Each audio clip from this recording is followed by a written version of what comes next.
Magandang araw mga kap. Pag-usapan natin yung tagisan ng tagisan ng barbero at shop owner. Okay? So lagi niyong napapanood 'yan, lagi niyong nakikita 'yan sa social media, 'di ba? Na talagang nagtatagisan yung barbero at yung shop owner. Sino ba dapat ang mas mataas, sino ba dapat ang nasusunod, sino ba dapat ang mas superior, no? So ano yan, walang katapusan yan mga walang katapusang discussion yan, no? Yung tagisan na yan, actually wala naman dapat talagang competition, wala dapat tagisan between shop owner at saka barber. Kasi ang totoong realidad niyan mga kap, parehas nangangailangan ang isa sa bawat isa. Okay? Meaning, ang barbero kailangan ng shop owner, ang shop owner ay kailangan ng barbero. Okay?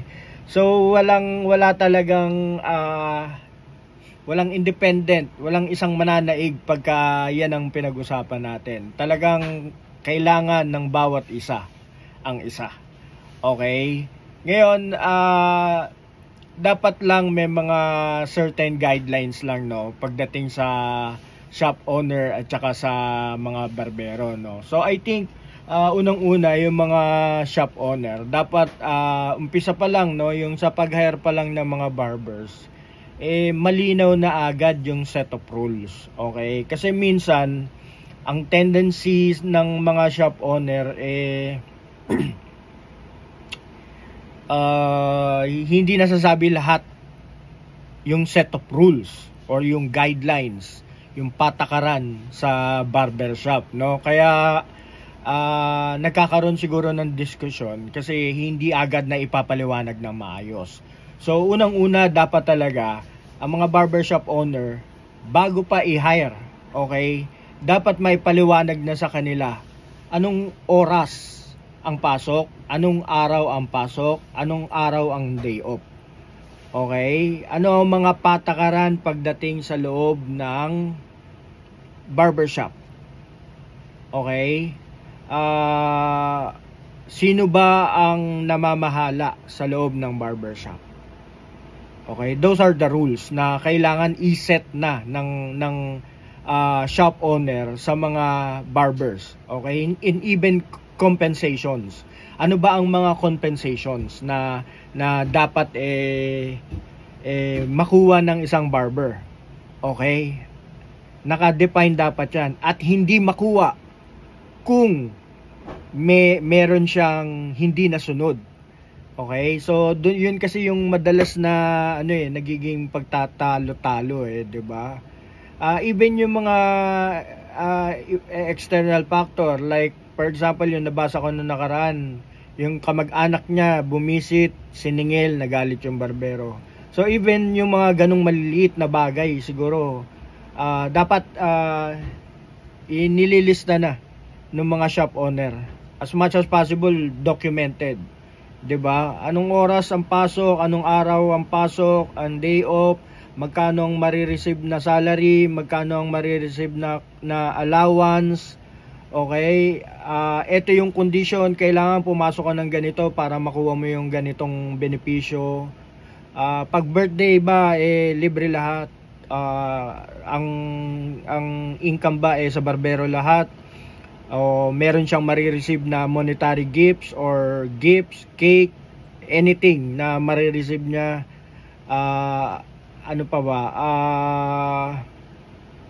Yun yung mga ganung bagay, yung pagka Pasko ba may bonus, 'di ba? O meron bang pre-day na lahat ng tatrabahuin niya kanya. So dapat sa simula pa lang, bago pa siya mag-unang araw, okay, bago pa siya mag first day na as a barber sa shop, nakapaliwanag na lahat yung mga ganoong policy, no? Yung set of guidelines na gano'n, na ipaliwanag na lahat sa mga barbers. Okay? Ngayon, yung mga barbero naman, no? As a barber naman, dapat din kung ano yung mga ipinaliwanag sa inyo, okay? At ang mga rules na pinaliwanag sa iyo, diniscuss sa iyo. Kung meron kang ayaw, okay? Unang-una pa lang kung meron ka ng ayaw, bago ka pa mag first day doon sa shop, i-discuss mo na doon sa boss mo or doon sa shop owner, okay? With respect. Okay? Dapat may respeto. Dahil in the first place, ikaw ang nag-a-apply. Okay? Na pumasok doon sa shop niya. Kung naipaliwanag sa iyo lahat ng mga rules, dapat mag-comply ka. Ngayon, kung unang discussion nyo pa lang, sa tingin mo hindi mo na makakasundo yung shop owner. Sa tingin mo, hindi mo gusto ang personality, ang karakter, huwag ka nang pumasok. Okay? Dahil in the long run, magkakaproblema lang kayo ng shop owner. Okay? So, magkakaproblema kayo sigurado. So, yun mga kap, no? Dapat malinaw sa'yo yung set of guidelines, yung rules ng barbershop bago ka pumasok.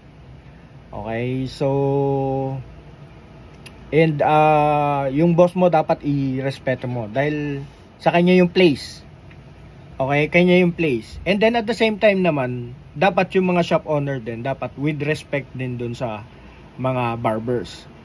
Hindi naman pwedeng one way lang ang respect, dapat mutual respect yan. Dahil otherwise, kahit gaano pa kalaking kinikita ng barbero sa shop mo, kung hindi niya nararamdaman ang tamang pagtrato, respeto, I'm sure aalis yan. Okay? Hindi yan magtatagal sa'yo. So, itong tagisan ng barbero at ng shop owner, walang katapusan yan.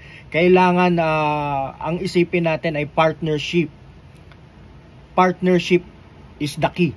Ibig sabihin, kailangan mo yung shop at yung shop kailangan ka rin. Respeto mo yung boss mo, dapat yung boss mo respeto ka rin. Ngayon, kapag kayang respect nawala na, okay, naputol na, umalis ka na dyan. Maghiwalay na kayo ng boss mo. O kaya, sabihin ng boss sa'yo, kung ayaw niya na sa'yo, panahon na para maghiwalay tayo dahil hindi tayo magkakasundo. Ganun ang pinakamagandang approach yan. Walang mananalo sa tagisan na yan dahil ang katotohanan kailangan ng shop owner ang barbero at ang barbero ay kailangan niya ang shop. Parehas yan, may sakripisyo. Ang mga shop owner nagsakripisyo yan para itayo ang negosyo. Namuhunan, okay, sumugal ng malaking pera, sumugal ng oras para maitayo yung shop. So, ang barbero naman, siya naman ang magiging dahilan para magpatuloy ang barbershop. Dahil hindi magpapatuloy ang barbershop kung wala ang barbero. Ngayon, kung wala naman yung barbershop, wala naman pupwestuhan yung barbero. So, it's a mutual needs. Okay? Kailangan ni shop ang barbero at ang barbero ay kailangan ng barbershop or ng shop owner. So yun lang mga kap, no. Just my take, no, my point of view with regards to tagisan ng barbero at ng shop owner. Okay, maraming salamat. Happy weekend sa inyo lahat. God bless you all. Thank you.